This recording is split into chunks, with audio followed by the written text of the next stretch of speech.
Ever get stuck pondering those huge existential questions? Like, what's it all about? Is there a right way to live, a wrong way? Today, we're really going deep, exploring one person's very personal journey to uncover a solid base for morality, like some kind of objective truth to guide their life. And it's really interesting how they approach this almost like a scientist, testing hypotheses. They consider all sorts of belief systems. We're talking Hinduism to atheism, searching for the one that fits just right. Totally. And they put it all out there in this document. Their doubts, fears even. It's like this deep longing for something certain when the world feels anything but. And what struck me is it's not just some intellectual puzzle for them. It's about finding that moral compass, right? Something to calm those fears of damnation, something that holds out hope for salvation. Those are some pretty high stakes. From the get-go, they're wrestling with this concept of moral relativism. So the idea that maybe good and bad are subjective.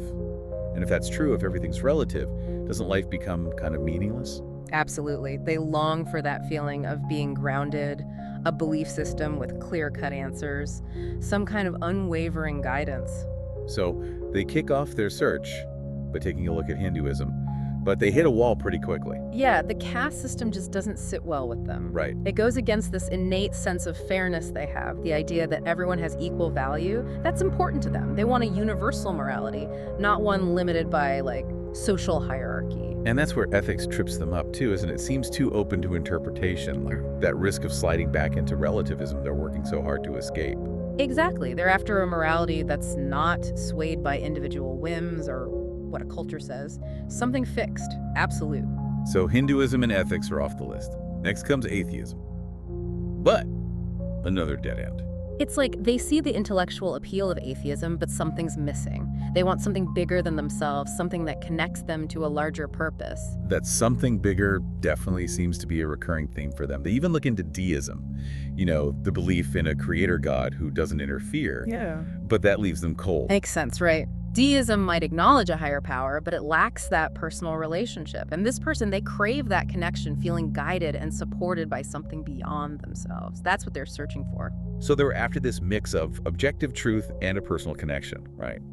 Which leads them to check out Eastern philosophies like Buddhism, Taoism, but ultimately those don't quite do it either. It's interesting how they describe it, their experience. It's not really rejecting what those traditions teach, but more like sensing the path to enlightenment is, well, kind of a tough road. Yeah, they actually say it demands like outrageous expectations for self-improvement. Right.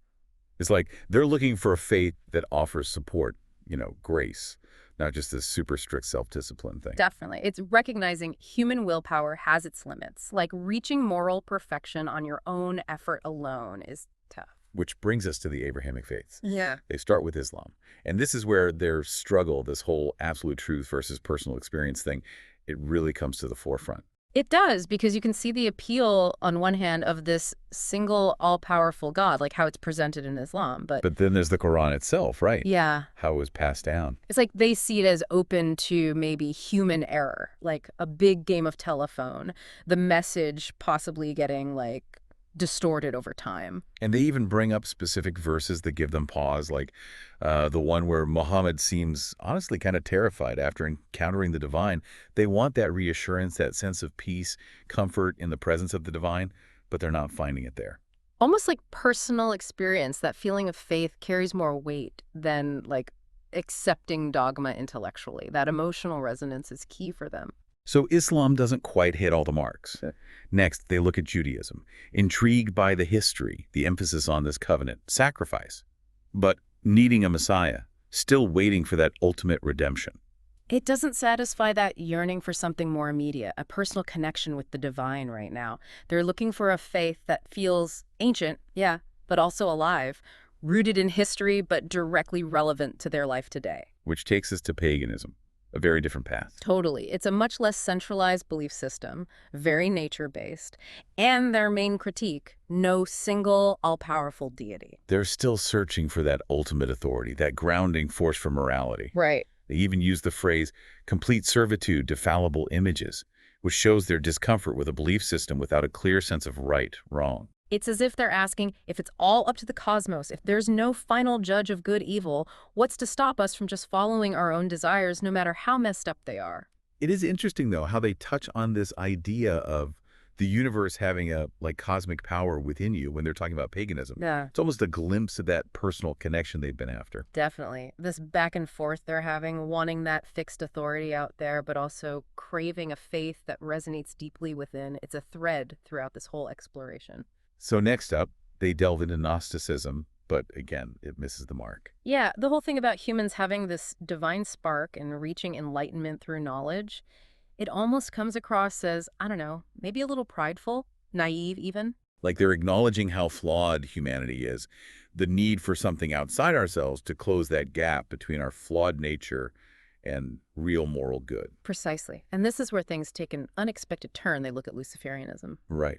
Talk about a curveball. Mm. On the surface, it seems like the opposite of what they want, right? It's rejecting authority, embracing individual will. But in a way, it makes sense that they'd explore something so extreme. It's like they need to face that ultimate rebellion against, like, divine authority head on to grasp how much they need it themselves. By seeing the shadow, they shed light on their own desire for the light. So after Luciferianism, they shift their attention to the Baha'i faith and then Mormonism. Mm-hmm. But both traditions, being relatively new and with claims of new prophets, Yeah. it throws up red flags. Seems like they want a faith with deeper roots, something tested by time. Right. They even make this direct comparison, Joseph Smith and Muhammad, questioning if their prophetic claims hold water. They're clearly after a faith that feels historically grounded, unshakable. So we've been on this journey with them, grappling with these big questions about faith, morality, right? Exploring all these belief systems, Hinduism, atheism, Islam, paganism, even Luciferianism, wow. And still no perfect fit, no, like, unshakable foundation for objective truth. And that's where things take a turn, a fascinating one. Instead of digging into doctrines, theological arguments, they shift focus to the early Christians, specifically the disciples, and why they were willing to die for their belief in Jesus' resurrection. It's almost like they're coming at it from a historical angle now, right? Looking for proof. Exactly. It's framed almost like a detective story. They're asking if it was all a lie, why die for it? It's a good point. They've been struggling with how limited human understanding can be, how even sacred texts could contain errors. But the disciples' unwavering faith, that's different. Definitely. Because logic, reason alone can't fully explain that. It's like their martyrdom becomes this kind of proof, a testament to how strong belief can be. This possibility of bumping into a truth so big, it even beats the fear of death. So does this convince them, finally? Do they find that objective morality they've been searching for? Well, the document doesn't have this big declaration of faith, no aha moment, but the whole tone shifts. Yeah, it's like they've hit on an answer that clicks with both their head and their heart, even if they can't put it into words yet. And that's what makes this deep dive so interesting, right? It's not about handing us some prepackaged belief system. It's the guts to ask those huge questions, wrestle with doubt, uncertainty, sometimes the journey, yes, the destination. So where does that leave us? Hopefully with some new questions of our own. What makes us feel like a belief system is true? Is it logic, personal experience, a leap of faith? And what part does doubt play, uncertainty, in our own search for meaning? This wasn't about finding the answer, but about the journey, maybe sparking a bit of that questioning spirit in all of us.